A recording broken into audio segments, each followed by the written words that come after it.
Bonsoir à toutes et à tous.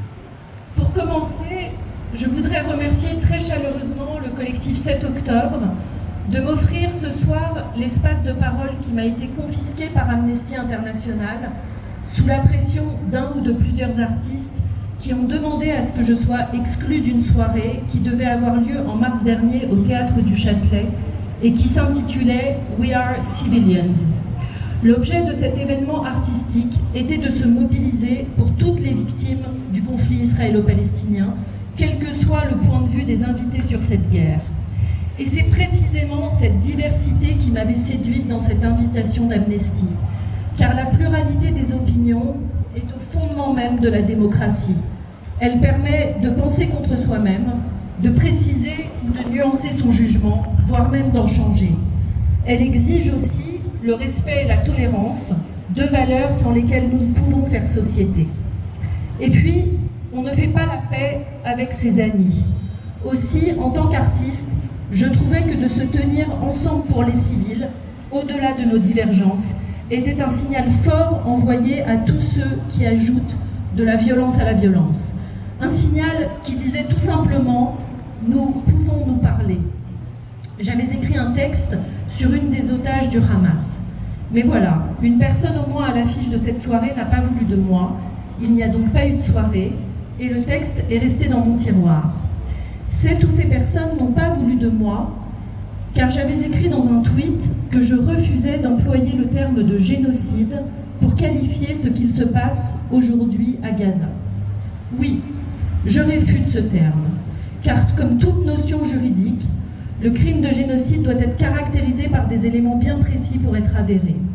Or, selon la Convention des Nations Unies de 1948, un génocide est caractérisé quand il y a une volonté planifiée par un État de détruire tout ou en partie un groupe national, ethnique, racial ou religieux.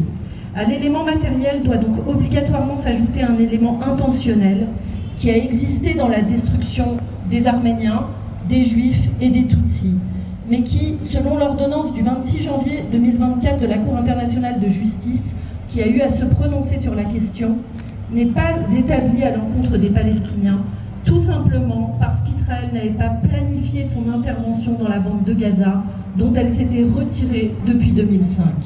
Israël n'a fait que répondre à une attaque sans précédent sur son territoire, à un pogrom qui a fait près de 1500 morts, à peu près 250 otages et des milliers de blessés. On peut penser que la réponse militaire israélienne est disproportionnée. On peut réclamer le cessez-le-feu immédiat en même temps que la libération des otages. On peut appeler au renversement d'un gouvernement d'extrême droite qui a violé le droit international en multipliant les colonies en Cisjordanie et qui n'a pas réussi à protéger les Israéliens sur leur propre territoire. On peut penser, comme dans toute guerre, que Tsahal a commis des crimes qu'il appartiendra à la justice internationale de déterminer. Mais utiliser le mot de génocide, c'est faire le jeu de cette organisation terroriste qu'est le Hamas et qui ne vaut pas mieux que Daesh. Utiliser le mot de génocide, c'est accuser Israël du pire crime qui soit, c'est le mettre au banc des nations dans le seul but de le délégitimer et, in fine, remettre son existence en question, voire pire, appeler à sa destruction, ce que font tous ceux qui chantent sans le savoir le slogan « Free Palestine, from the river to the sea ». Alors pour le coup, là oui, il y aurait un génocide, un deuxième génocide qui viserait à supprimer les Juifs de la surface de la Terre.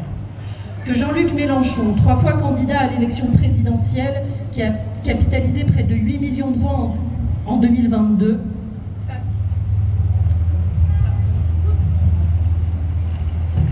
fasse fi du droit international et choisisse d'utiliser le terme de génocide pour qualifier ce qu'il se passe à Gaza lors d'un meeting à Rion vendredi dernier, dans cette ville même où le juif Léon Blum et à travers lui la République ont été accusés par Pétain en février 1942 d'être les responsables du désastre de la France, doit être regardé comme le signe d'une dialectique qui a certes muté, mais dont la logique demeure inchangée, désigner un responsable à tous les maux que nous vivons. L'antisémitisme est un gène mutant, il s'adapte à chaque époque. Aussi, à la haine d'un peuple, s'est substituée la haine d'un État.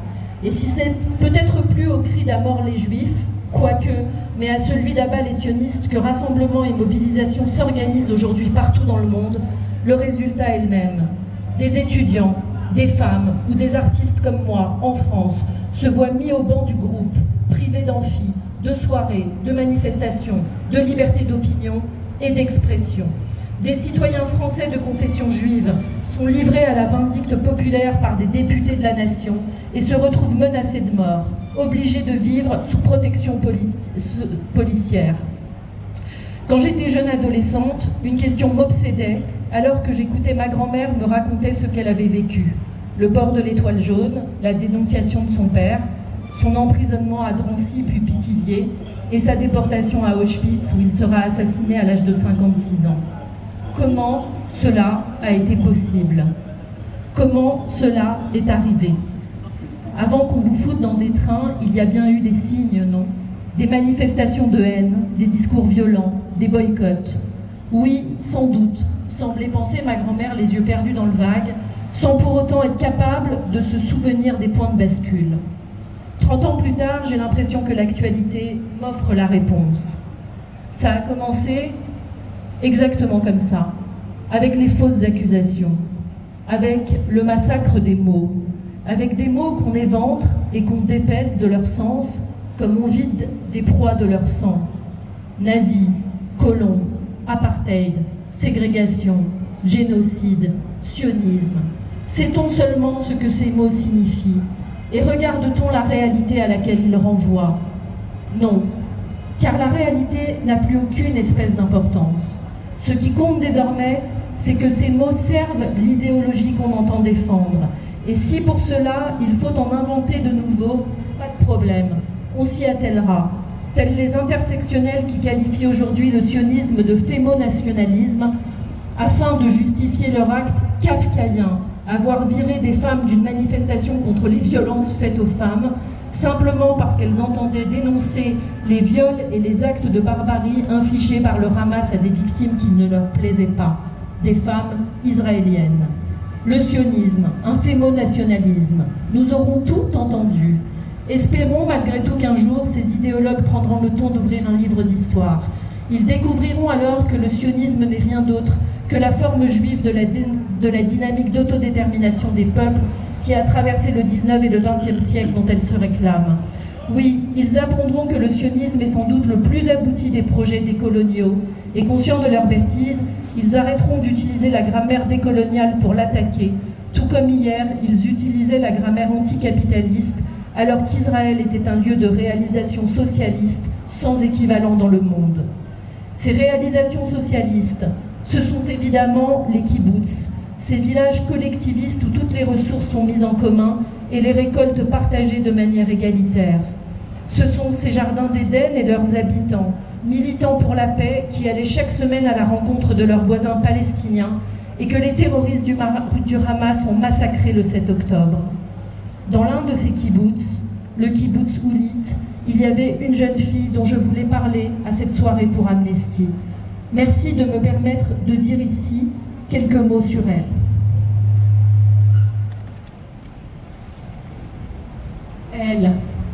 Elle s'appelle Aïcha. Elle a 16 ans, l'âge d'un de mes fils, celui de tous les rêves et de tous les espoirs. Et parmi les milliers de visages que ce conflit engloutit sous le poids des chiffres, c'est le sien qui m'a longtemps obsédé. Regard doux et sourcils parsemés, lèvres grenats, traits dessinés comme au fusain sous le bleu de son hijab, qui tout de suite m'a fait penser au bleu du fichu de la jeune fille à la perle, de Vermeer. Aïcha est aussi pauvre que cette Hollandaise du XVIIe siècle, mais avant la guerre, je suis sûre qu'elle n'en était pas moins riche de toute la beauté du monde. Chaque matin, venant aider son père et ses 2 frères au champ, elle la voyait se lever sur les plantations dont ils tiraient leur salaire. Et j'aime à croire qu'elle emplissait son âme d'une quiétude qui est, à l'échelle individuelle, l'autre nom de la paix. Dans les transports d'Île-de-France où tant de jeunes étudiantes lui ressemblent, je me demande souvent si cette beauté peut l'aider encore, dans l'état où elle se trouve à présent. On l'a dit chez son oncle, en sécurité. Mais comment être ailleurs en pensée qu'à jamais là-bas, aux côtés de Youssef et Hamza, son père et son frère que les terroristes retiennent encore en otage? Elle connaît si bien leurs nuits sans sommeil, les bombes qui pleuvent, l'obscurité perpétuelle qui font d'eux des aveugles, les privations, les coups, les humiliations, la faim, les brimades, et les heures qui s'étirent comme un puissant fond dans lequel ils n'en finissent pas de chuter. C'est peut-être cela, en réalité, l'enfer.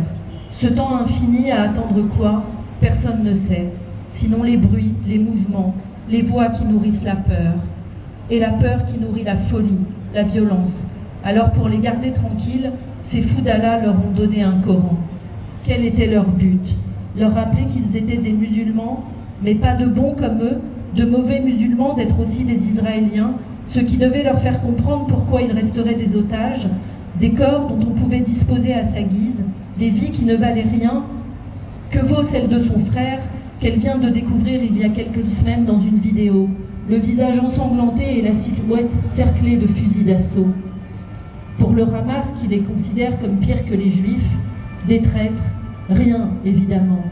Mais pour les autres, pour tous les autres qui à New York, à Londres, à Berlin, à Sydney, prient en direction de la Mecque, n'est-il pas un frère, un homme comme eux, riche des hadiths du prophète, et qui n'aspire qu'à être heureux là où il est né, au beau milieu du désert du Negev?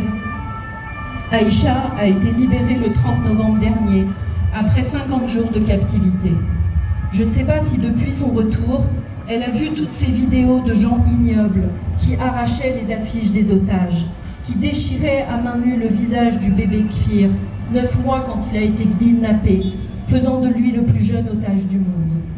Mais si c'est le cas, je voudrais lui dire pardon. Pardon de n'avoir pas réussi à empêcher cette saloperie.